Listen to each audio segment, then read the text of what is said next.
right? I can't answer that question. It's just going to be very bad.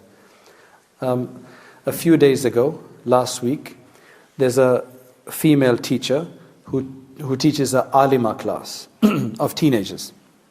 So 3rd, 4th year, whatever it is. They were having a conversation, and it turns out that the majority of the girls in that class said they don't want to get married. It's like, why? Why don't you want to get married? Men, what did she say? Men can't be trusted. Men are liars. Right? So she's prodding more like, what do you mean by this? Said, I'll never marry any guy who's on social media.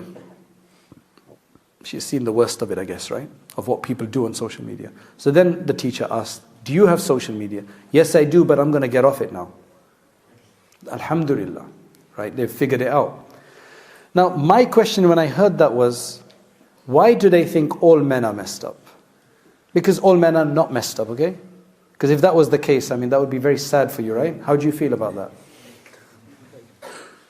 You wouldn't be able to find, I mean, men are like, yeah, I want to get married.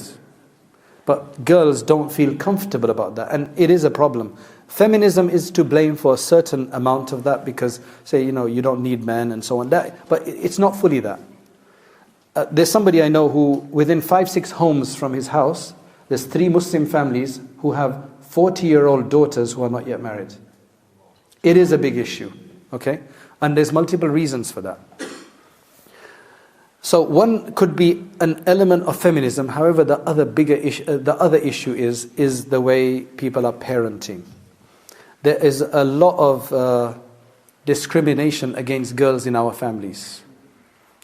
Boys are mollycoddled. They're brought up to be pampered, and girls have to do all the work. And just a week or 2 ago, they said that there was a girl who is considering changing a gender to a boy. Why? Somebody got to speak to her like, why do you want to do that? Said, because my brother gets all the favors in the house. I don't, so I'd rather become a boy. Can you see what and some cultures are worse than others. There's some cultures who make their girls do everything, and the boys are pampered. They don't even have to make their own bed. The mother will do it, or get the sister to make it. All the food, breakfast, everything. The guy doesn't know how to tighten a screw. He doesn't know how to let guests in. He doesn't know how to pay a bill. And he's just on his PlayStation. Or he's just studying. But then they've got the girls studying as well, and they still have to do all the homework. I'm not talking about the permissible study, not study. I'm just saying this is the reality.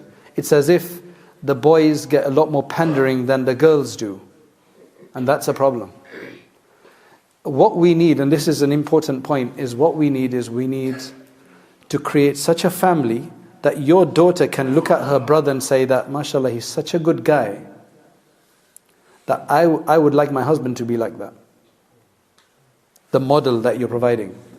I'm so sad about that those group of girls, which may be representative of a bigger issue in other places as well, right?